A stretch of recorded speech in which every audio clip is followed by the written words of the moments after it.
it's a thunderstorm. It's too high to go over. It's too wide to navigate around it. You're going to have to go through it. So you're going to set optimal thunderstorm penetration airspeed. You're going to just keep the course, and you're going to have to go through that bumpy, get hit by lightning, all those things. There's going to be pockets of smooth air, and then it's going to hammer you again. But you have to always know that on the other side of that storm cloud or that thunderstorm is clear skies. It's there. It is there. I've flown through a lot of thunderstorms. There's clear air always somewhere on the other side. I'd like to take a brief moment to thank our sponsors of today's podcast. Trident Coffee is sponsoring this episode of the Invictus Mindset Podcast, a podcast that helps us find who we are through health and fitness. And with Trident's sugar-free and gluten-free cold brew, you can do just that.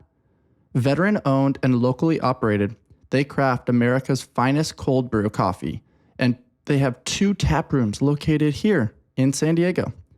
You can find them in Imperial Beach and Coronado. With 14 plus nitro cold brews on tap, with dairy-free options, you'll find the perfect brew just for you. Pair your coffee with a treat from their keto bakery and support your health and fitness journey with Trident Coffee. Check them out over at tridentcoffee.com and use discount code Invictus20 for 20% off online and in tap rooms. Once again, that's tridentcoffee.com, discount code Invictus20. Do you struggle with double unders? Does your heart sink when they show up in a workout? Do you feel defeated, like you will never figure them out? Well, the guys over at RX Smart Gear have been helping people just like you for over a decade. Customize your jump rope to your height and skill level so you can learn double unders faster and easier. Go to rxsmartgear.com and use discount code InvictusMindset to design your custom jump rope today. It's time to turn your weakness into a strength. Once again, that's rxsmartgear.com, discount code Invictus Mindset. What's up, guys? Welcome to the Invictus Mindset Podcast. Today's guest is an Air Force fighter pilot, the author of Wingman at War, and a 4 times CrossFit Games athlete, the legend, Matt Beals. Welcome to the show, man. Thanks. I don't know about legend. That's a pretty big term to live up to there, but I don't know, man. Being over 6 feet and over 200 pounds and making the games 4 times, along with some of the layers of the onion, which we'll peel back here in a moment, it's pretty legendary in my humble lens. Well, yeah, you can appreciate the struggle as a taller, larger athlete in some of the events, but no excuses to be made there. But I really appreciate you having me on. It's a glorious, beautiful winter morning in Hawaii, completely calm. Ocean looks amazing out there. I'll get out there a little bit later. But I've been nothing but just incredibly impressed with what you're doing, Bryce.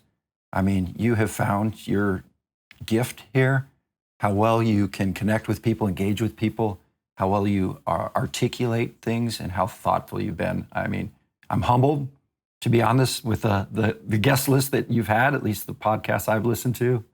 So I'm just thrilled to be here, and I thank you very much for what you do. And you are making a difference, I can tell you that.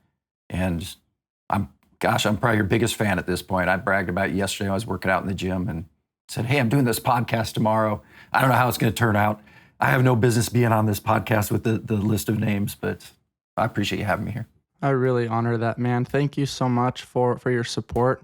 And it's been a long time coming. I mean, we crossed paths, back in the day in our San Diego Little Italy location, and we've since moved to a little bit of an upgraded location, and we got to cross paths a little bit there. But more importantly, man, I just really honor the fact that you're taking the time to connect with some of the content that we're able to put out and share with the world. We're very fortunate because everybody has a story, as you well know. And not everybody gets the opportunity to share that story and share the layers or the depth as to why they are the way they are. And you have so much success within the world, huge accolades, attending and being incredibly successful at the Air Force Academy, and then allowing some of those disciplinary things along the way to lead to living the life that you want to live. And I really admire that, and really admire the fact that you're a fan of what we're doing. And without further ado, man, let's go ahead and take a dive into your amazing story. Well, that discipline, you see now in over 50, I decided finally I had a chance to rebel that I never got to by going into the academy at 17 and being in the military for a whole career. So my hair is about halfway down my back now. And I trimmed up the beard a little bit just for this podcast, but I was pretty grizzly at 'em. So I guess I'm finding my rebellious years here after 50. But I like that. One of the common threads that we see among all the successful people is a little bit of going against the grain, if you might say. And so I really am excited to connect with you.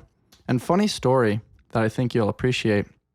When I was 18 years old, I was finishing up my high school basketball career and kind of figuring out, where do I want to go to school? What's this going to look like? And ironically, the Air Force Academy actually offered me a scholarship. So I took a trip out to Colorado Springs and took a tour and was absolutely blown away. I think you described it really well on Dan Nitro's podcast, where you described it's not just like an intellect style school. It's a very well-rounded school. They want to see you elevating in all spokes of the wheel. And, unfortunately, I decided not to take that leap.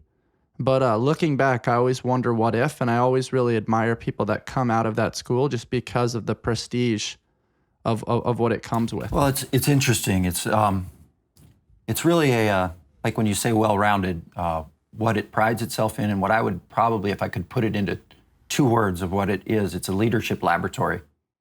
So that's cool. It's a place to develop well-rounded leaders that are going to be the future of leading our Air Force, our military, and those types of aspects, and even beyond. I mean, certainly the success of people who may have not even been that impressive at the Air Force Academy and stuff like that, once they get out in the real world, they're chancellors or deans of universities, they're business owners, classmates of mine, CEO of United Airlines, 3-time Super Bowl champion Chad Hennings. I mean, there's so many stories out there. And it's a wonderful institution. I was blessed to have been able to get a appointment through a senator and all that to get there and pointed in the right direction. There's a common theme associated with the Air Force Academy that I also think resonates really well with your story, which is something I say on almost every podcast, which is how you do anything is how you do everything. And I think taking that level-headed mindset into almost everything that you do is very important. And I think you and I have chatted before about, if you're going to do something, try to do it to the best of your ability. If you make your bed, try to make your bed to the best of your ability. And would you touch on that a little bit and how that resonates with your lifestyle and your success? Yeah, absolutely. And I don't know where the genesis of that came from. I mean, I guess it's just a lifetime, but why wouldn't you, right, Bryce? Why wouldn't you attack every task, whether it's washing the dishes to making your bed to going out and training for a session, whatever it is, whatever approach you, why wouldn't you do it with excellence? And why wouldn't you put excellence in everything you do and attack it with a fervor and a passion? They may not be super passionate tasks, but why wouldn't you give your best to everything? I like that you said that. They may not be super passionate tasks, because a lot of successful people become masters of the mundane, and they recognize the importance of really being good at the simple things. Where did this value system kind of come for you? Because, in my limited observation, some people may say like, oh, I'm a high performer in these categories. I don't really care about, making my bed. And they like place their energy in certain aspects rather than trying to be great or pursue excellence in all of the spokes within the wheel. I was raised in a very loving, nurturing environment. So, I mean, you got to give credit to, my parents for, just helping me be able to discover how to, control what I can control. And what you can control in life, is I kind of think of it in 4 areas. You know, you're totally in charge of your mind, academics, intellect, what you feed your mind with. You're in charge of what goes into that, you know, melon, that cranium, that nugget, that 8 pounds of mass or whatever it is up there. The next thing you can control is your body to a certain extent, you know, beyond, you know, being disabled or, you know, being dealt a bad deck of cards or any of those things. But you can control how you train your body, how you feed your body, what athletics you decide to participate in. You know, treat it as a temple. You know, it's what you have for, you know, hopefully a century or more. You can control your soul. You can decide how your emotional intelligence is going to be, what you want to feed. So we touch on mind, body, soul. I think the 4th pillar, and probably depending on where you're coming from, what your background is spirit. So you can control that with your faith and what your belief system is and all that. And, you know, there's a lot of different avenues on that. I was very blessed to be raised in a good Christian home that had high values and, you know, golden rule, valued other people just as much as yourself, try and be selfless, try and put other people first, try and think about what they're doing there and such. So that's really cool, man. So there you have it: mind, body, soul, and spirit. And the way that ties back to controlling the controllable, I think, is a really important nugget for people to take away. And just establishing value systems where you gain a little bit of perspective, where it's not just viewing the world through your own personal lens, but also trying to see it from other people's lenses, so you can, you know, really gravitate towards, you know, a mutual level of understanding at the very least. That's really cool. That's a learned skill. I don't think that's supernatural. Especially, you know, like when you mentioned word high performer, you know, when you're going through stuff, you don't think of yourself as a high performer. You kind of maybe look back and go, oh, I guess compared to some other people or these things, you know, maybe it could be viewed as such. I think you touched on it very well, though, just the concept of, you know, really consistently applying things to your day-to-day.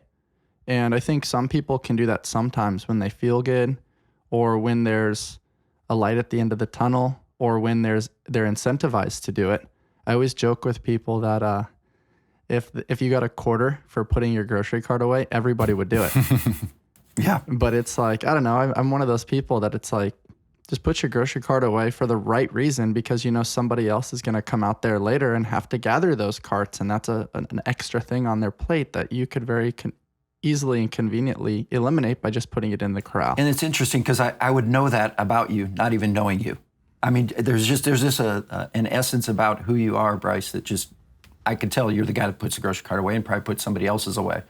So the feeling is mutual, man. The point I think I was trying to make was that some things, you know, as you're going through this and focused on yourself in a way, because certain times you kind of have to focus on yourself because you're trying to achieve something big or great, is over a lifetime, or the older you get, a skill I had to learn a little more was a little bit of empathy, and realize that, okay, not everybody is the same or feels the same way or is this. And until you go through some of those harder times, until you touch those places in life that, I don't know, I'm not a clinical psychologist, but may borderline on depression, or these events that really put you down, because everybody will have them.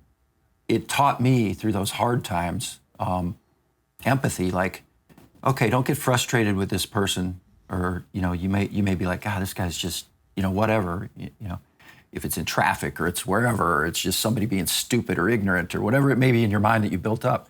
You have no idea what they went through that day. You have no idea if they're, you know, dealing with a major life issue. So give the benefit of the doubt. Treat everybody with dignity and respect. Yeah, that's a really great point to make.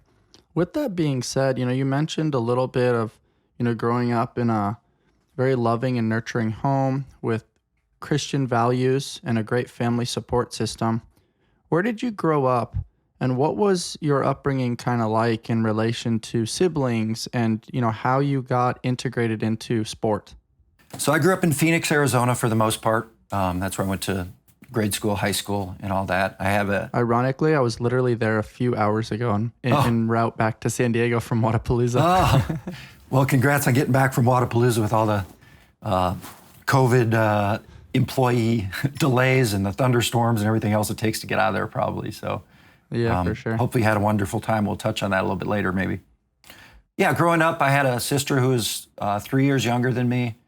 And, it was I'm 55 now. So it was a standard, no supervision, out playing, riding dirt bikes, doing whatever, until the street lights come on, then you got to come in type of deal. So standard boy, just, wrecking myself everywhere and all. In high school, so I think becoming a CrossFit athlete in a way genesized from I was never a specialist at anything. So I was just okay at everything, and I played all the sports. There wasn't a sport I wasn't interested in, except for maybe, to this day, I say ice skating and bowling are probably the only two sports that I'm probably not okay at. Probably because I grew up in Phoenix and I live in Hawaii for the last 22 years. I'm not a great ice skater. Played all the sports. So in high school was, played football, wrestled, baseball. Summers were filled with, baseball leagues and work in construction, hot mopping roofs in Phoenix, which is quite a task. I mean, kind of when I was hearing your podcast with Kevin Koster about him being an iron worker for 35 years or whatever the heck there, I could relate a little bit back to when I was hot mopping roofs as a 14, 15, 16-year-old in Phoenix, and, be 160 degrees on the roof or something like that.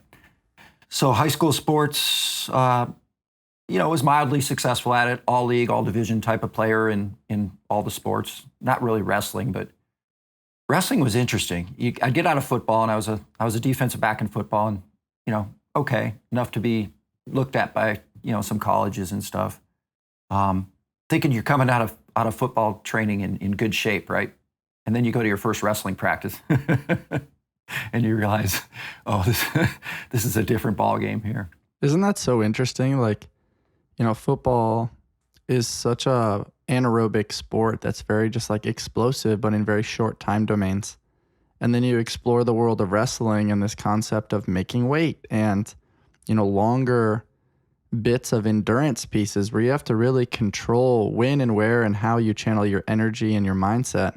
It's such a fascinating dichotomy for people to understand, because sometimes from the outside looking in, people just associate athletics. Oh, yeah, you play sports, you're in shape. But in shape for what? Right. Yeah, totally. Back then, at least when I was in high school, people weren't really specializing at that point. I know now to be successful, it's almost like these kids, maybe even your generation, you got to pick something and go with it, or else it's just not going to happen, and you got to dedicate to it. So I was well before that kind of thing. So even in football, I can recall a playoff game going into, and the coaches saying, all right, kickoff team, who's on the kickoff team? Okay. First team offense, who's first team offense? Okay, punt team, who's on the punt team? Okay, defense, first team defense. And by the time we went through every single team and everything, I'm like, I'm not getting off this field today. So you don't see that too much anymore. I think that's really cool, though, just the concept of specializing in not specializing, where I think in modern day, you go to a traditional, just like family medicine doctor, your general practitioner, and they can give some general insight, but for the most part, it's like, oh, okay, you have this problem, I need to send you to this specialist. Or you have this problem, I need to send you to this specialist. And I think the concept of being a jack of all trades has a little bit become a lost art in some ways. And so the fact that you had exposure to that at a young age and were willing to play within that arena without saying, oh, no, I'm too tired, or, oh, I can't do this. It sounds like it groomed a little bit of your mindset and your wherewithal to have a wide variety of tools in your toolbox. I think that I've never looked at it back like that, but I think you hit it right the nail on the head there. I think that's, again, really clairvoyant of you to see that through there. So continuing on the athletic path, it's interesting because in my senior year, I was the second leading receiver in Arizona. And I thought, okay, here we go. This is what I'm going to be known for. This is going to be amazing and all that. And 0 accolades came through for offense. So all my interest beyond high school in football or the, all conference teams and all that all came from being a defensive back, which I just considered myself to just, that was just something I did to wait to get back on offense. So it's interesting what other people see and value in you that you may not self-reflect and see in yourself. What are your thoughts on the concept of potential in what you're describing now, where, if you're receiving accolades, oftentimes it's college scouts or high level, analyzers of sport looking at, okay, here are the statistics of this particular player.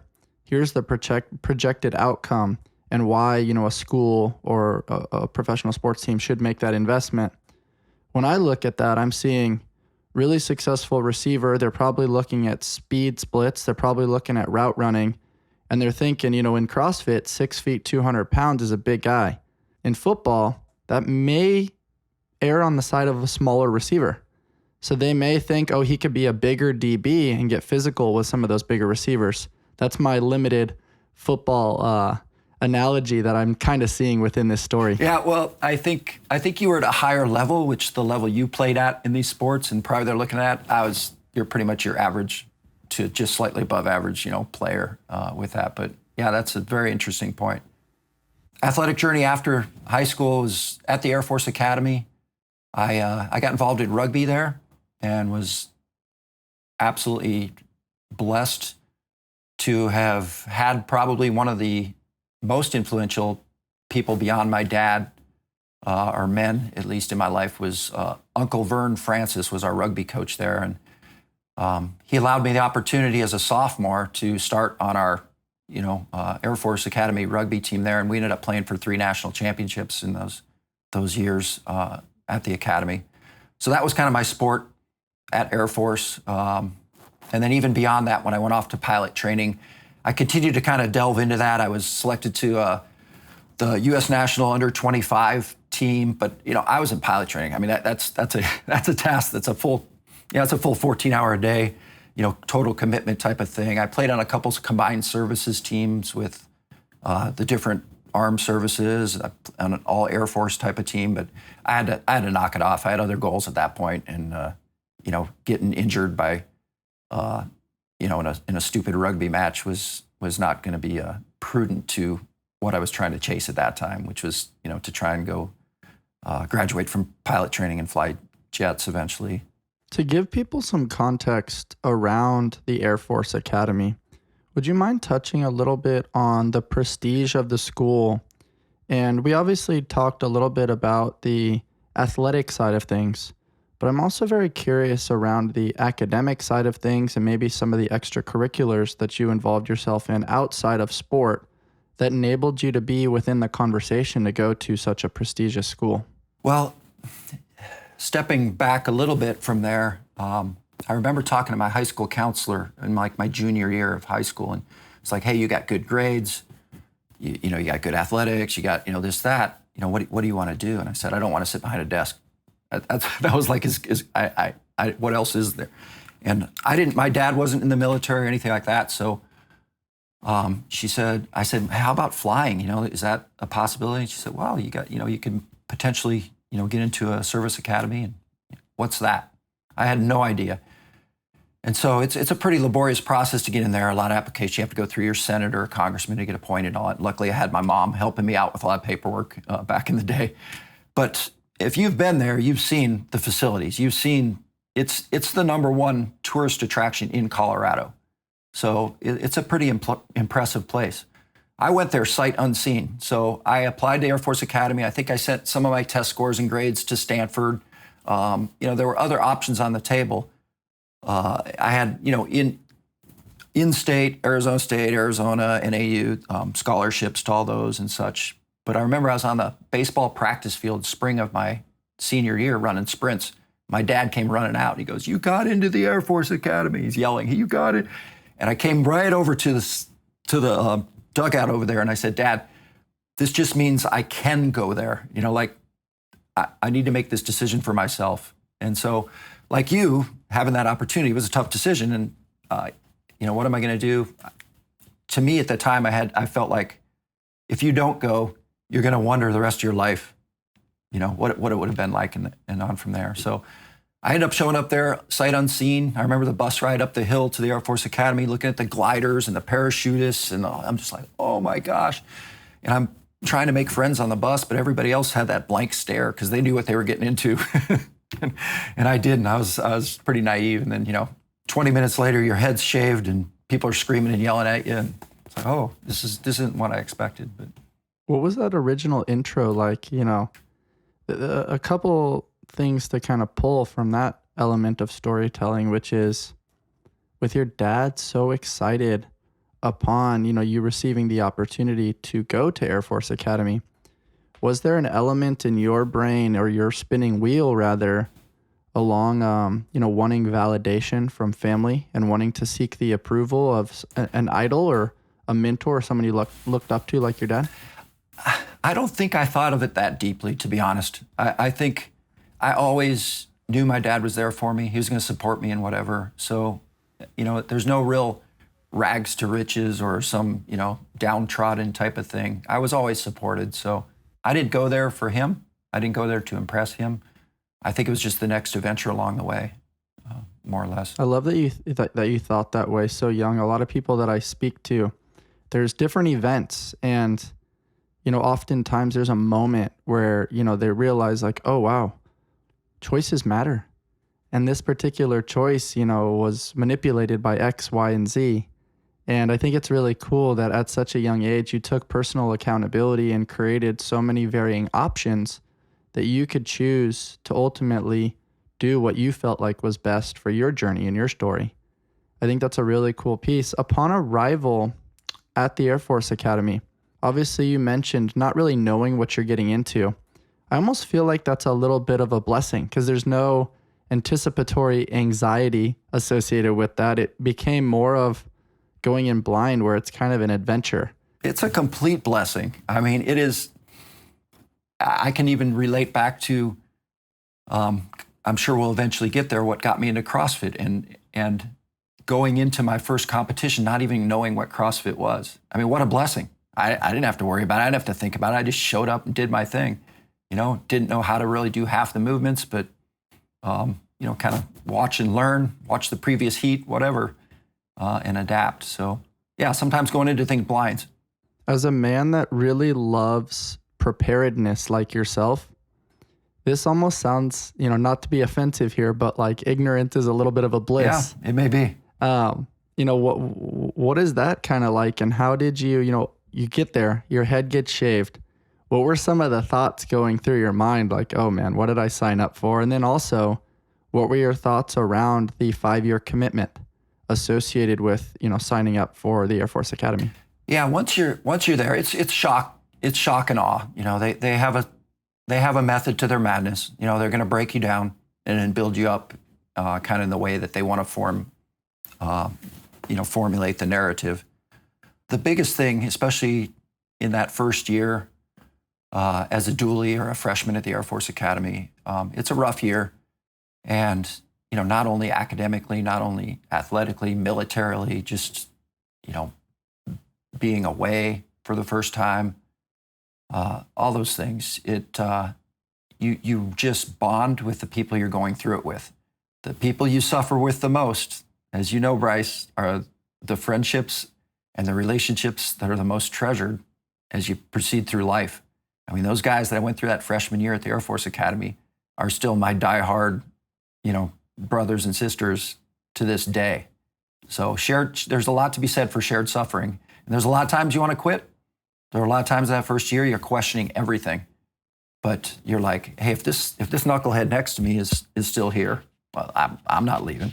What was the mindset a little bit there where, you mentioned the first year being tough. Did you have like this broad, longer form lens on, what you signed up for? Or did you think of it more as the famous Navy SEAL mantra of, just make it to your next meal? Or how did you kind of mindset chunk the experience? It was definitely the make it to your next meal. Yeah, absolutely. It was the next task up. But it wasn't just make it there. It was like, okay, what's the next adventure around the corner? I'm going to make it through this first year. And then this summer, I get to go to survival training. And then after that, I get to go to parachute training. And after that, I get to go to a base in Europe for 2 weeks. Then I get like 2 weeks of my summer to myself. And then I'm back into my sophomore year. I didn't think beyond at all. Looking back, you see where this all led you to and the journey it took you on. But in the moment, you're just living in the moment. And what's the next task up? That's really cool. One of my favorite mantras in 2022 is be where your feet are. And it sounds like you were amazing at that. A little, maybe, I don't know if easier is the right word, but a little easier back then because it was before, all this social media stuff where you're triggered by all kinds of distraction all the time. But it's really cool that you were able to kind of be in that present moment despite some of the challenges. I do think it was easier back then. I really do. I mean, your generation, younger than you even, it's just so much more to navigate. I think it's tougher growing up now. Yeah, for sure. There's basically varying worlds. There's this metaverse, and then there's real life, and then there's the life that is in between our ears. So, it like you said, it's a lot to navigate. But so is trying to be this high level. Or were you also an All-American select in rugby? Yeah, my senior year, I ended up being an All-American. Played outside center, which is one of the like running back type or defensive back type positions in rugby. That's so cool. I think of rugby as like combining a little bit of football and a little bit of wrestling. Two things that you were able to kind of connect and explore a little bit in your high school days. That's true. A little bit of yeah. How'd you navigate and kind of juggle or balance, being high level in rugby, maybe some of the expectation and pressure that comes with that, with also, beginning this journey in flight school and, little did you know it was going to help formulate a good chunk of the years that you have on this earth. As hard as your freshman years at the Air Force Academy, I think my senior year was my toughest because the academic load is intense. I mean, you're taking 26 credit hours in a load, type of deal. And I don't know why, I wanted to get this aeronautical engineering degree, which I got. So it was tough. A lot of projects due, things like that. I was like, man, I'm working harder than I ever had as a senior. I'm supposed to be in the salad days here, kind of rolling on. But yeah, then after graduation, you get commissioned as a second lieutenant in the Air Force. And I was fortunate enough to get a pilot training slot and then off to pilot training, which is about a year of just intense learning how to fly jets. You've already got some experience from the Air Force Academy. You've jumped out of airplanes. Everybody at the academy, whether you're going to be a supply officer, a logistics officer, a civil engineer, or if you're going to be a pilot, every single person as a graduation requirement has to solo a glider. It gives a perspective. So even a supply officer in the Air Force or a civil engineer in the Air Force knows something about flying and can relate it because that's the actual mission is to fly, fight, and win. So they all have a good perspective from there. So pilot training starts out, you're about 5 months in what's called a T-37, which is a side-by-side type seated jet. And then you transition to a tandem, a fore-aft seated T-38, which is a supersonic, fast, fun airplane. You learn everything from takeoffs and landings to flying formation to flying aerobatics, flying instruments, weather, all that. It's probably the most intense year that I've ever had. How were you able to manage the anxiety of flying over a $60 million jet going, if stand corrected if I'm wrong here, but going over 700 miles per hour? I'll correct you. So if we're talking about the F-15, which I flew for 24 years, the 700 miles an hour is more like 1,800 miles an hour. But anyway, that's if we're talking max speed. Gotcha. No, it's just what you're trained to do. I was fortunate at the end of pilot training to, there's a lot of wickets along the way. There's a lot of weeding out. There's, if we went into pilot training with 60 people in my class, we graduated 30 by the end of the road. And then of those 30, the top 10% got to go on to fighter jets. So people think of the Air Force, they think of, F-15, F-16, F-22, F-35, these fancy fighter jets, but that's really a very small percentage of the cockpits that the Air Force utilizes. Most are in the the cargo planes or the tanker planes or reconnaissance planes or whatever it may be. That's very cool. What does the weeding out process kind of look like? Is it a series of exams? Do they test you in fighter simulation instances? And what does that practice/weaning out kind of look like? At the very beginning, it's as basic as some people can't get over air sickness. So you lose a couple there. Some people realize that maybe flying isn't built for them and they may self-initiate getting out. But then it's a tough year. There's academic loads. Through the years, people have always asked me because, like I say, at the end of the whole process of pilot training, I was fortunate enough to go right into a fighter. I got assigned an F-15 cockpit right out of there, which took me I had to graduate number 1 in order to earn that honor. But oftentimes people ask me, what was the key? Who did the best in pilot training? What were the keys? What was this, that? And I tell you, it wasn't the smartest guy. It wasn't, the guy you said, oh man, that guy just, and these types, right? He's going to just be successful at everything. I think it actually favored athletes.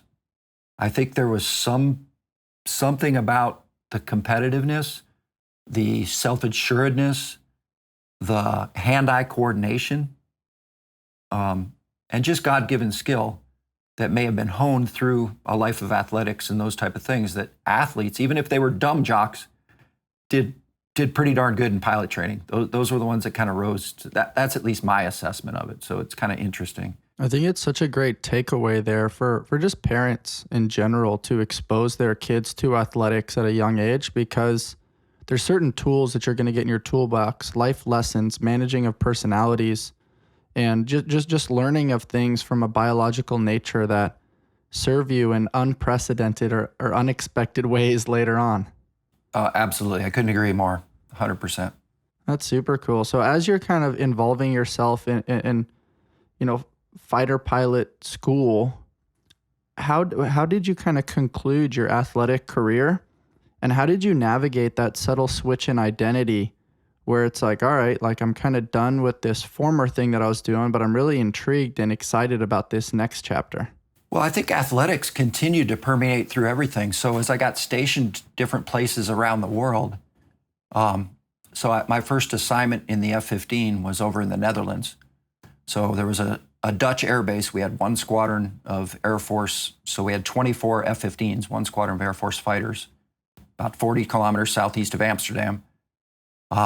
And when I got there, extracurricularly, I found there's a Dutch National Rugby League, and there's 13 teams in this league, and there's one right on the pitch, just right near where I live. So in the evenings, I would go and play rugby on this, elite Dutch team. Wouldn't understand a word the coach was saying at halftime, but knew how to play the game a little bit. And then from there, every assignment I went to, my next assignment was as a F-15 instructor pilot in Florida, and I picked up triathlons at that point. I got kind of into that scene, and all from there. Then I got stationed in, like I say, I'm not a specialist. I got stationed in Virginia, and I ended up becoming a Cat 2 cyclist, and did some crits and road races and such there. Then when I came to Hawaii, I got into outrigger canoe paddling big time here. Literally, I think my first day in Hawaii, I went out surfing at a place called China Walls out by where I live, and I saw these guys coming in from the open ocean on prone paddle boards, all zinc oxide on their face, just looking slobbery, and I'm kind of looking out there like, where are you guys coming from? Like, you're coming from the open ocean. What the heck is this? There was just a handful of them, maybe 20 to 30 guys on prone paddle boards. And they said, we're coming from Molokai. I'm like, what? Like, we're coming from Molokai. And this was in 2000 or 99 or 2000. It was the first ever prone paddleboard world championship. And it was a crossing from Molokai across the Kaiwi Channel, which is one of the most treacherous channels in the world. It can be with the different weather conditions across to Oahu. And so the next day, I show up at my fighter squadron for the first day. I'm at work. Okay, here's the workspace. Here's where the F-15s are parked. I was a very experienced F-15 pilot at that point, an instructor and all. But my first question was to a guy there that I saw. He had a picture of some ocean sports on near his desk. And I said, hey, yesterday I saw these guys coming in on this race. How do I get involved in that? He's like, oh, brah, dude, you come down to my canoe club first, and we'll get you, in a 6-man canoe, and we'll start to teach you, the ocean sports like this, because that's pretty hardcore to jump into right away. And so from that day forward, like literally second day in Hawaii, I joined a canoe club and got into outrigger canoe paddling. So that's been kind of I think that's so cool, man. The willingness to expose yourself to some of those things, the courage to try, to put yourself out there. I mean, first, not speaking the language, and, then finding your way and navigating all these other sports that you were brand new in. You were a beginner, you were a white belt.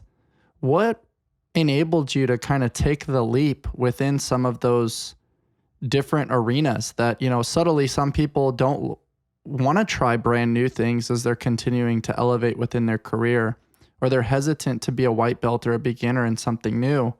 What intrigued you to kind of involve yourself in those things? I think as simple as it is, it's just the next challenge. I'm always looking for what the next challenge is going to be. And in this book that hopefully we'll touch on here in a minute that I just authored, which is a story in of itself, because I'm not an author, and it was definitely the next challenge. I kind of end the book with the same quote that I ended the conflict of Desert Storm with. I wrote down in my journal, I said, without a battle at hand, a true warrior would surely die. Therefore, she, I'll throw she in there, must forever find a new war to wage. So that's kind of how I think sums up how I live my life. You got to read between the lines, which I know you do. We're not talking battle. That's just a metaphorical term for whatever your battle may be tomorrow, Bryce, right? Your battle right now is to be the best podcaster in the world, or what it may be, and bring all these amazing personalities together. And we'll see where that runs its course. It may lead to the most successful in the world, or if some other battle or challenge or opportunity presents itself, you're going to dive in the same way. So I'd like to take a brief moment to thank our sponsors for today's podcast. Are your gymnastics grips uncomfortable? Do they feel like cardboard? Do they dig into your wrists? Does it bother you when they flop around? Then you need to try the Alex Smith 2.0 grips by RX Smart Gear. These cutting-edge grips were designed by CrossFit Games athlete and former gymnast Alex Smith to be the most comfortable grips you've ever worn. High-volume pull-ups will feel like a breeze. Go to rxsmartgear.com and use discount code Invictus Mindset to order yourself a pair today. Your hands will thank you. Once again, that's rxsmartgear.com, discount code Invictus Mindset. I love that you have this eloquent ability to use metaphorical terminology to relate your experiences transferably to other arenas within the world. And just that term battle is so cool, because inevitably most people are confronted with challenge and or need to be pursuing something that presents them with challenge, because on the other side of challenge is inward looking, inward thinking, development, growth, fulfillment, on all those things. How often do we see somebody, decide to retire, and that is the start of their decline, because they're no longer involving themselves in pursuing excellence anymore. They've kind of settled in that moment. And it's okay to take those breaks. We always talk about a field of rest brings a bountiful crop, but it's also important to realize that you still have to plant the seeds, you have to tenderize the soil, you have to make sure that you're taking care of the product in order to earn the rest. And I think that you spoke that in such an eloquent way when you wrote the book, Wingman at War. And before we go ahead and talk about the book, will you kind of describe the mission that you were on, known as Desert Storm, that you briefly mentioned, and how you were the youngest fighter pilot over there? Desert Storm, probably most of your audience wasn't even born or very young age when that happened, but it's funny how you go from being the youngest at something to all of a sudden you just blink your eyes and now you're the oldest at everything. But so in 1991, Saddam Hussein invaded Iraq, basically invaded Kuwait and took it as their 19th province. And we drew a line in the sand there and said, nope, we're going to build a coalition and go in and stop this from happening. At the time, I was a brand new mission-ready wingman, which is kind of the lowest echelon of being a go-to-war fighter pilot. So I'd been through all the training, been through pilot training, been through fighter lead-in training, been through F-15 training, been through mission qualification training. So I was a full-up go-to-war kind of pilot. And that's a 2 to 2.5 year process to get to that point. That's the quickest you can really do that, as you can imagine, based on the technology and what you're operating in a $60 million airplane and all the weapon systems and such. Our squadron out of the Netherlands at the time deployed off to the start of Desert Storm. We were going to fight the conflict out of Turkey. They divided the squadron up into kind of an A team, B team, and C team because we didn't know at what capacity or level we would be deployed in. So the A team was our best pilots, our most experienced, the guys that were going to go and go do God's work downrange. The B team were kept qualified, and they were kind of the next in line. The C team, we stole all the sorties from them, and they were kind of put to pasture during that time because we had to focus on, we knew we would be tasked, but in a limited fashion. I was on the B team as a brand new guy. I don't know how I got on the B team. I should have probably been on the C team, but my squadron commander had enough faith in me.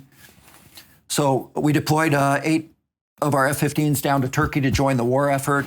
I supported them in going down there, downrange, and was kind of left behind and watched the first strikes from Navy cruise missiles, Tomahawk cruise missiles, and the F-117 stealth fighters and such on a television set in the gym, of all places, up in Holland. Right as I was in that gym, I got a phone call over the old landline at intercom and said, Lieutenant Beals to the front desk. And I went up there, and my operations officer at the time had said, "Hey, do you have a bag packed?" I'm like, "Of course, sir, I'm ready." Said, "Okay, because you're leaving in 2 hours on a cargo plane to go down to Turkey to join the war effort." So just by being prepared, and I wasn't the first one called. Other guys were called before me and had, I don't have my personal affairs in order, or, I got the wife and she, I haven't, or I need 6 hours, whatever it may be, or I need a day. Just by me being, and my ops officer just hang up on the phone and go to the next one down the list. So just by being prepared, it kind of defined the next 24 years of my career, because that led me into combat, which, I ended up being it kind of defined my career from there in a large sense of being a, combat proven air superiority fighter pilot. Such a cool story to hear that. Like, if you stay ready, you don't have to get ready. And you got the call and you were ready. It's kind of interesting when you say that, because there's a quote that comes to mind that I'd share is, it's not the will to win that matters. Everybody has that. It's the will to prepare to win that matters. So that's Bear Bryant said that quote. If you really peel back on that one, it's like everybody's got the will to win. Yeah, we all want to be right, but they don't see what it takes.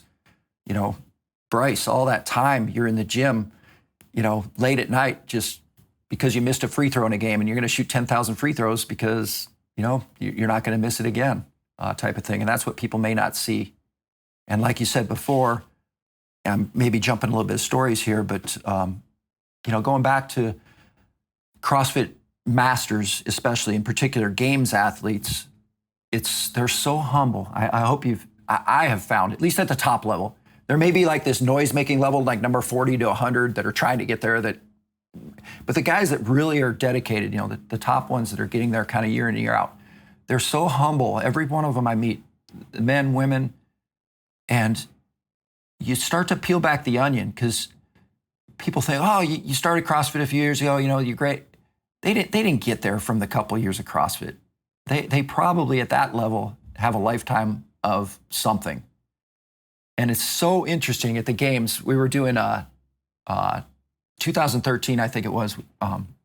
That's when I met CJ Martin, by the way. We were doing Nancy. And so running around the track, right, and doing the overhead squat thing. And one of the guys literally lapped the field. That's quite a feat that somebody would be that far ahead that they would actually lap the rest of us in that thing. And so I went up to him after, and you're going, dude, your running is just beyond amazing. He's running 68 to 70 splits on the 400s after the overhead squats. It was just unreal.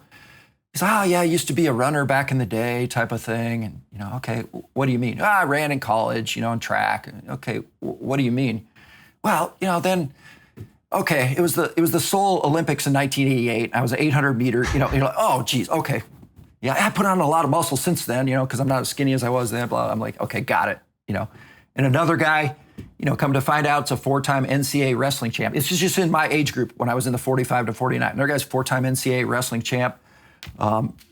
It's so amazing that you won't even get those stories until you start peeling the thing back and find out, oh, okay, this is how they got here. Lifetime reps matter. And it's very cool that you were able to not just think like, okay, what are these guys doing? Let me check out their social media. Let me explore them. Let me do some digging. It's like you had a conversation and you realize, oh, there's history here. And, along those same lines, Nancy's the first CrossFit workout I ever did. Oh. So it's funny that that's the one that you mentioned. That's very, very cool. I think, so my path into CrossFit, I was pretty successful in the outrigger paddling thing. I'd won a world championship on a 2-man canoe from Molokai to, and standard like everybody else. How I got into it was, the standard story, right? It was Monday, it's bench and triceps. Tuesdays, shoulders and back. Wednesdays, arms and legs. Except I'm going to skip legs. And just the Globo gym. On and on. And a buddy of mine that I flew with, he said, hey, look at this site, CrossFit.com. This was in 2011, I think. So we started doing some things. And then these special forces guys on the base that were working down a little Navy SEAL detachment, about half my age. They're like, hey, you look pretty fit. You want to join us today? Sure. So what are we doing? It's Monday. It must be chest and triceps, right? It must be bench press day. They're like, no, it's rope climbs and power cleans or whatever. I'm like, oh, this is so cool. And then I think my first real CrossFit workout after working out with these Navy SEALs, well, the first thing I did with them, like day 2 in it, was probably one of the ugliest. It's hard to say what the ugliest workout you've ever done, but I did the burpee mile. Oh, man. The palms of my hands were just bloody messes because we did it on a track, right? So then I showed up in some guy's backyard. He invited me over, and it ended up being a place called CrossFit 50 eventually. But it was like a prison yard in his backyard, and we just worked out there. And DeForgis was a hero WOD. That was my first one. What is that workout? 5 rounds of 12 deadlifts, 20 pull-ups, 12 clean and jerks, 20 toes to bar, I believe. Wow, that's a lot of reps for your very first CrossFit workout. Yeah, but I was hooked. Just like everybody else you put on this show, they all have a story and how we all kind of get in there and hooked. And then from there, I went to a local competition, like I say, and I think I finished 4th amongst all the young guys. I was 46 at the time. And somebody then mentioned, hey, there's Masters division of this? I'm like, there's what? So then I did the Open the first time in 2012. I didn't know how to snatch. Probably finished like 30th in the world, even without that. And then the next year I finished 4th in the world. I left a note in 2012 to myself. And I don't know if this applies to anybody out there in your audience, but it said, make the CrossFit Games. Period dot, threw it in a book that I love and just sealed it away and put it in a drawer. Didn't tell anybody about it. And that's what I did. The next year I was, at the games for the first time. So what are your thoughts about when manifesting things and when you write it down, it becomes real? And whether you share it with people or not, it lives in between your ears and it's something that can help propel you in the right direction. I completely believe in manifesting. Absolutely, 1,000%. I'm not the type to share with people. I don't, I'm not the type that's going to get in your face. It's, oh, you have to manifest this or the energies. I just do it privately. And Bryce, if I manifest something, it's going to happen. So like when we're talking about the next battle at hand, if I decide, my body's getting a little broke down, I don't know how much longer I can keep this CrossFit stuff up or whatnot, I decide, oh, okay, cornhole's the next thing. You're going to see me in the American Cornhole League on ESPN. That's just the mindset that we all have, right? So, but not bowling or ice skating, right? Probably not. With that being said, you mentioned a little bit early on, one of the greatest lessons you learned was empathy. And this concept of, managing hard times. Do any specific hard times kind of come to mind where you were able to kind of overcome adversity to ultimately reach the other side, and then looking back realize that, man, that sucked going through that, but I had to go through that to become a better man? Sure. And to get really personal here, I think that time for me was my divorce. So about 12 years ago, I went through an ugly divorce. And there were some dark times in there.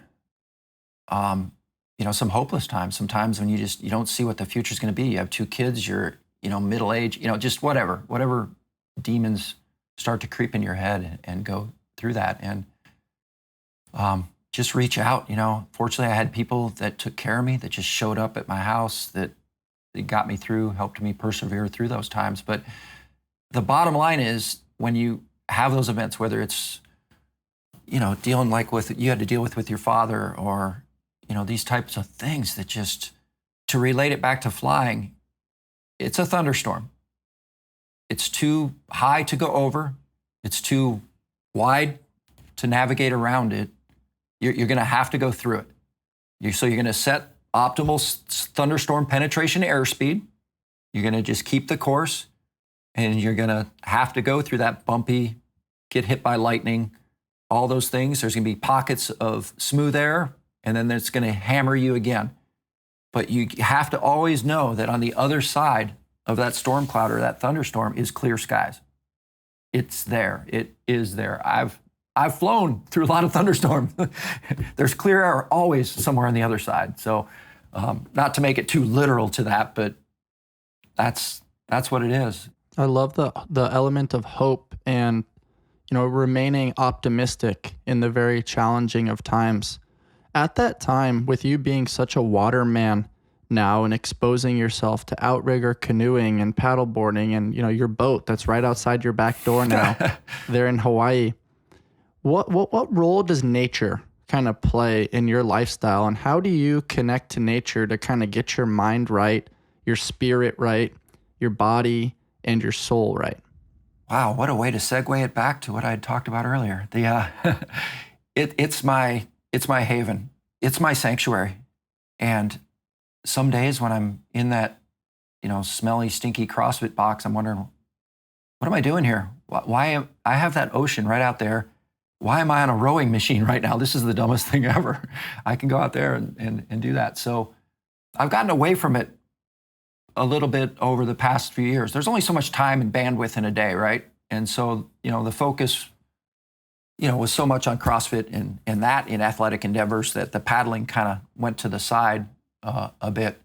Right here, we live in Honolulu or East Oahu here, and you can just go 15 minutes away from what's an urban environment, and you can be in a place where it could be the middle of the Brazil, or it could be anywhere on the planet that you can't hear anything, just nature from there. But the ocean is definitely that for me.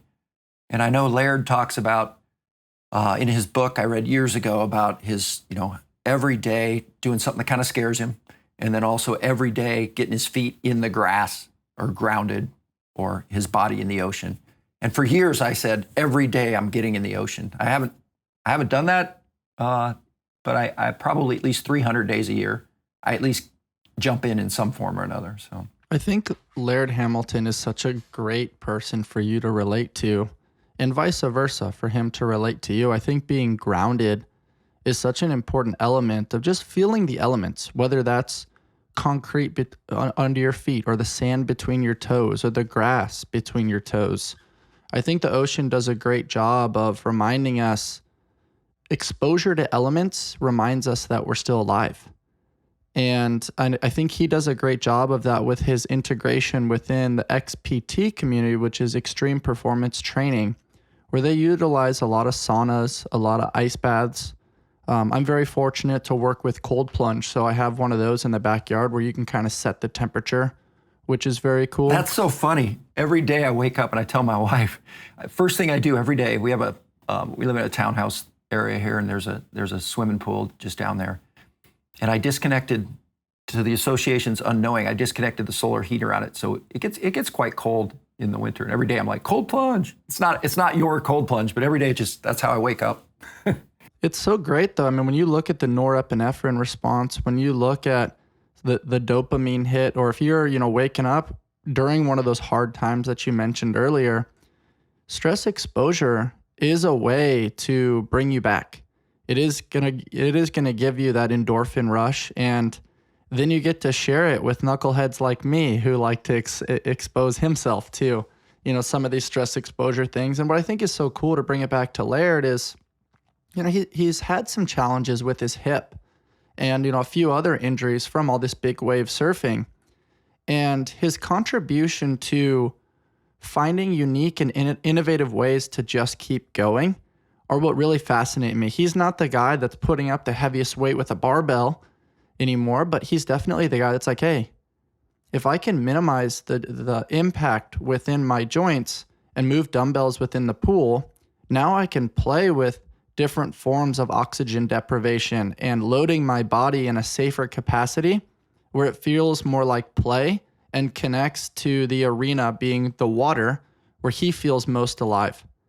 And I was very fortunate to connect with him early on within this podcast. And one story that I think I'd love to share with you that I think you'll appreciate is, I am not very water competent, but I am always down to play.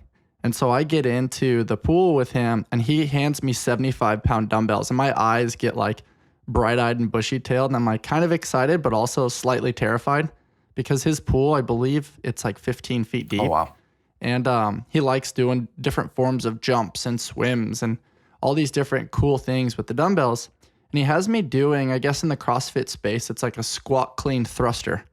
And 75 pounds is significantly lighter in the water, just to give people context. And I'm playing with these things and he's giving me feedback, and I'm screwing it up, but I'm trying my best. So he's all for the passion and the enthusiasm. And then all of a sudden, in the middle of him and I kind of playing, him kind of coaching and just exploring within the water, his daughter goes, "Dad, will you play Marco Polo with me?" And in that moment, life stopped. And he just started playing Marco Polo with her. And I think the subtlety to never really grow up, but learn how to act in public, is like an overarching theme for him, where he's constantly in pursuit of play because he recognizes the value within that. He recognizes the value in a loving and nurturing environment for his children, and exploring that through water, stress exposure, and mindset type things. And that story just really resonated, and I thought you would really appreciate that, because everybody needs to connect. Oh, I do. I so do. And I love surrounding myself with those types of people, that are playful like that don't take life seriously. And it's great, man. To kind of jump into your CrossFit career, I mean, 4 CrossFit Games appearances is pretty freaking impressive. And you've been a huge advocate of working with the Invictus Masters program and Nicole DeHart. What has that experience been like over the last few years? And what is Nicole like as a coach, and what does that community kind of mean to you? You can see me light up. Podcasters are probably just listening for the most part, but if you see, she's the best. Coach Nicole is the absolute best. The community that CJ has allowed her, CJ just must be an amazing leader, because if he brought you up and you were able to launch into what you're launching into, if he's given this completely over to Nicole, I don't know what the inner workings of Invictus are and all that, but he picked the right people, or he has an eye to pick the right people, because she is the perfect coach for that. Everybody loves her and what she does and the energy she brings and all that.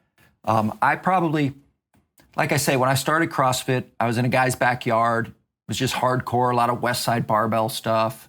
Kind of like a prison yard type of thing. And then I made the games from there in 2013, but it didn't take as much to get to the games back then. Maybe, in 2014, the sport really exploded. And I think kind of with Froning and, all that. And then, so people were telling me, hey, if you want next level, if you want to really up your game, you got to go down to CrossFit 808. That's where you need to be on this island here. And Elise Umeda was the owner of CrossFit 808. I know you competed against her teams through the years and such, and they were using Invictus programming at the time. So that was my intro to Invictus programming, was through CrossFit 808. And I found myself in a kind of strange position training with those guys. I was training with their team, but I couldn't quite hang with the team. It's because, I was 47 years old, and I kind of could, kind of couldn't, but I was still putting in all the work and doing all the workouts with the team.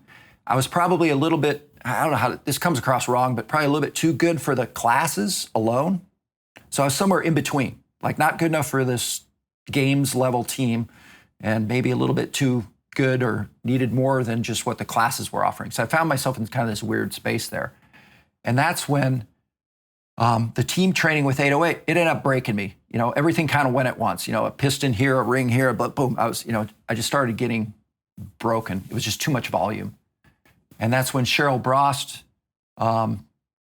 Cheryl was probably the impetus that got me over to Invictus Masters.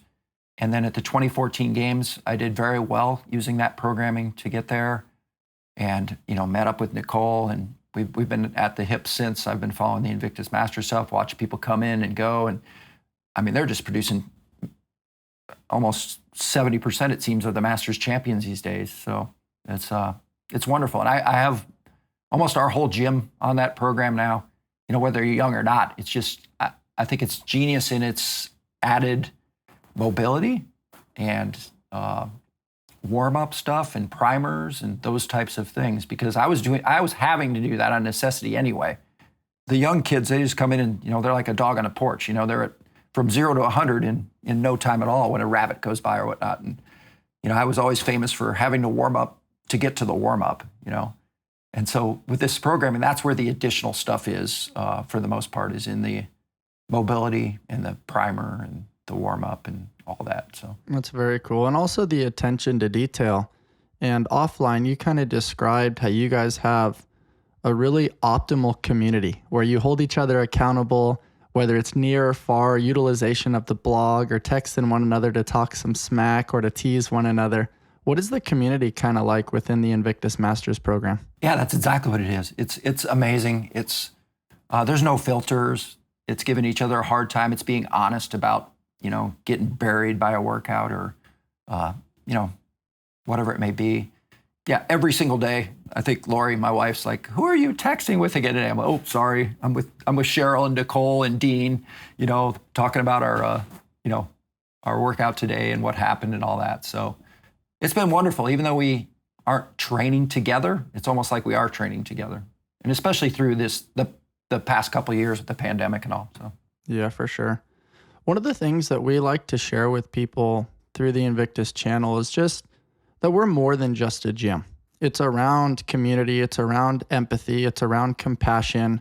It's around customizing based on where you are and trying to meet you where you're at. Will you explain kind of how Nicole does that for you and the other masters within the community? Yeah, Nicole personalizes absolutely everything. And I mean, I'm not being plugged by Invictus. I have nothing to do with Invictus besides following it, but I can't imagine a better program to be associated with. She is a technical expert. She is always positive, but her advice is just spot on. I mean, she the subtleties that she can find in things. I can't tell you how many things she has, just with that smile and that warm energy, has fixed that I was doing wrong without telling you suck, So, I mean, have you ever read the book, The 5 Love Languages? Yep. So my love language is words of affirmation. So maybe that's why Nicole is such a good coach for me. Maybe somebody else needs, some different language that speaks to them. But I can only say from my personal experience, and just, I don't need as much feedback now and such, but seeing, if somebody new to the sport or even old to the sport, she's commenting on every one of their videos they submit, that taking the time to put in that effort and do that. And I know in person when she's there at the games, she's pulled a lot of directions and stuff, but she always has time. That's cool. She's such an amazing woman, and I'm always thankful when I get to cross paths with her. But her optimism, her positivity, and that unique euphoric energy. I mean, both of us are lighting up when we mention her name. And she's not in person with us in San Diego anymore, but man, oh man, she definitely has a presence about her, and I'm very excited for her to listen to this episode. Well, yeah, I hope she does as well. And, Bryce, you bring that same thing. So don't be humble about it. You're an amazing, very talented. I'm so impressed with what you're doing. I really appreciate that, man. And the feeling is mutual. I heard, Dan Nitro giving you a hard time about how humble you are. And, for people listening, a 4 times CrossFit Games athlete, an outrigger champion, an All-American in rugby. And that's just the tip of the iceberg with regards to all of your success in this funny thing called life. As we kind of conclude things today, do you have any sort of life lessons that you'd like to share kind of with our audience that you think will serve them well based on your journey so far? Don't take too many things seriously in life. But there are a couple things you need to take. I would say take your faith seriously and take your relationship seriously. But other than that, don't get too wound around anything else, and too deep down any rabbit holes or get flustered by all that. It just doesn't matter. So faith, friendships, relationships, take those seriously and protect those. But other than that, keep on keeping on. I try and in this, I'm not trying to sell books or anything. I'm not an author. The story I got out there, I think is if people can get into that, there's a lot of life lessons and things that I pass along subtly in there. And it's not just, you say wingman at war. That's what the story's about. Yeah, youngest fighter pilot in Desert Storm and going through everything we went through over there and relating that. And I kept the genesis of it was a really heartfelt journal that I kept during that time frame that for some reason I had the wherewithal as a 23, 24-year-old, kid to think we were making history over there and gave up some valuable sleep time and everything to keep a detailed journal that I kept secret from the world for 30 years. I didn't let anybody read it for 30 years. And I maybe only looked at it 3 or 4 times. But then last March at the 30th anniversary of our victory in Desert Storm, some guys were telling some tales about Desert Storm and including my name in them. And, remember when Boz did this and all these types of things. And I said, man, you guys' fishtails are getting pretty big through the years, I don't remember. So I went into my attic and I pulled out this journal, blew the dust off it, and I started reading the truth data written in the moment. And I had the bravery at that point to hand it to Lori and say, I've never allowed anybody to read this. Take a look. What do you think? And she's tearing up and reading it and like, oh my gosh, you have to share this. You have to share this. So that's where the genesis happened. Okay, I'll turn it into a Word manuscript, and see if I don't have enough in here for a book, and then it just kind of blossomed out and have this book. So when you ask about life lessons and stuff, I think there's some subtle life lessons for business leaders, for coaches, for athletes, for warriors, for any facet of life. I think you can read through the war stories and apply them through that. I try and give it at the end of each chapter, if you've seen the book, a little life quote and whatnot. So I love that, man. I really appreciate you sharing that. When you were kind of journaling in the moment at 23, 24 years old, what did that look like? Journaling is something I try to share the value of. Were you kind of like a brain dumper where you put it down in bullet point form? Were you writing things out in storytelling form in full sentences? What did that look like for you? No, I tend to write like I speak. And it was more journaling, like a bullet point, like, okay, today's mission, we launched with 24 F-111s, 12 F-15s. Here were the targets. Here's what we did. Here's the surface-to-air missiles that was shot at me. Here was the outcome of this. But also, here's what I'm feeling right now, and it's very honest. And it's written, I was a lieutenant, which is like the lowest ranking officer at the time. So I'm calling people out. This colonel's an idiot. what he's doing right now is so stupid. I can't believe. And then later when I read it, later in life when I was that colonel, you're like, ooh, dude, you didn't quite have the situational awareness you thought you did back then. So it's kind of endearing and funny to read some of the comments. And I still included that in the book, and I caveat it with like, hey, this was written in the moment, but this was my truth. This was what was there. And so as I turned that journal of bullet points, facts, those type of things into a more readable format, you have to do some research and add some things to make it into a book. I kept going back and saying, I need to be true to the Bible. I need to be true what was written in the moment. And that's why I self-published too, which was a bit of a daunting process, but hell, there's been a lot more daunting things in life, but it's not a big deal. I get through it, but I didn't want to turn this over to a publisher because, they're going to turn my call sign into Maverick. They're going to make me, they're just going to change the story, right? And they're going to add flair. And the audience I'm writing it to is probably the young wingman or the young up and coming fighter pilot. If I had to say like, hey, you can think there's a plan, you can brief up a plan, time and time again, you can train to that plan, but in the end, be prepared for anything because you're more than likely, 90% of the time, you're going to execute the contingency plan because it's just not going to go according to plan. So that's kind of a permeating theme through the book. It's like, no matter how much you plan for something, it's probably not going to go. So you have to be able to adapt and just rely on your training and what you have trained for to get you through to the tertiary plan or the contingency plan.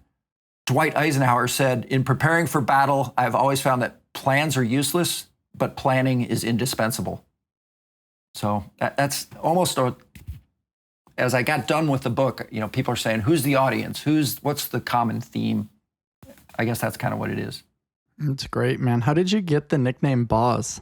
So at the time, there was when you, as a fighter pilot, to avoid formal nomenclature, to avoid calling me Lieutenant Beals or calling me Colonel Beals or, whatnot, we give each other call signs, and they can be a play on your last name. They could be some buffoonery act that you committed or, who knows but usually in a ceremony, you get there and they have a call sign naming ceremony. So you're going to be Iceman or you're going to be, they put a bunch of names on the board and the squadron votes on it. And it goes from there. But so my first day of showing up at my fighter squadron happened to be the day we did the annual fitness test. So I'm brand new. I got kind of linebacker traps. I got a flat top haircut at the time. I'm wearing these mirrored sunglasses. I don't know anybody in my squadron. I'm like the brand new fighter pilot in the Netherlands, in Holland. And day one, they're like, hey, we got our annual fitness test today. And I don't even remember what the test was. Like, okay. Nobody told me that like, this is just a mundane fitness test. You just have to beat the minimum standards and move on. So I went into it full on, right? So I just decimated this thing, right? And at the end of the mile and a half run or whatever concluded this fitness test, this crusty old major, I say crusty old major, I ended up being a crusty lieutenant colonel, but he's smoking a cigarette on the side there. He just looks at me, he goes, the Boz. And so the Boz was Oklahoma football player of a lot of notoriety, Brian Bosworth. He went on to play for the Seattle Seahawks at the time, but he was a larger than life personality kind of football player that I bore a resemblance to. And every once in a while you'll still see him make an appearance on a Dr. Pepper commercial or something there. So call signs are interesting. It can be a play on words, somebody's name. There's a guy, in our squadron here, his first name's Kamu. And so his call sign's Kazi. So he's Kamikaze, Can be a guy showed up at a squadron once, said, well, what did they call you back in high school? What do you want to be called? That's the hook. What do you want to be called? Because you'll never be called that, right? So yeah, he's like, well, my last name is Miller, so they always called me Killer. Killer Miller. I was a killer with the ladies. I was a killer on the sports field. They go, welcome to the squadron, Bambi. Yeah. And so for a 30-year career, he was Bambi. That's awesome, man. I mean, it's always cool when people get nicknames. It's such a sign of endearment. As we wrap things up today, man, would you mind sharing with our audience that quote around battle that is at the conclusion of your book, Wingman at War? Sure. And I don't know why I wrote it in the moment, but it's what came to my words. It's, without a battle at hand, a true warrior would surely die. Therefore, he must forever find a new war to wage. There you have it, guys. From the legend, Matt Beals, giving us a quick little tidbit around seeking your edge and trying to maximize your human potential. Where can people find you, Matt? They can find me on Facebook. They can find me on Instagram. Email. You can email me, bozf22 at Gmail. And if you're ever in Hawaii, look me up. We'll take you out on the water. I appreciate it, man. For those of you watching on YouTube or listening on the varying podcast platforms, if you liked my conversation with Matt today, please rate, review, subscribe, and share with your friends. And as always, stay on the hunt for who you've not yet become. I'd like to take a brief moment to give a shout out to our supporters over at Invictus Athlete. CrossFit Invictus is hosting a Masters Camp from February 4th through 6th, 2022. The camp is designed specifically for the Masters Athlete with hands-on coaching and programming from owner and founder CJ Martin and Nicole Cripps. Our camp will touch on a variety of training aspects, all designed to help our Masters athletes learn, perform, and recover at their very best. This will be a great way to get ready for the 2022 CrossFit Open and develop your skills with our dedicated Invictus Masters community. Reserve your spot now through the CrossFit Invictus website, crossfitinvictus.com.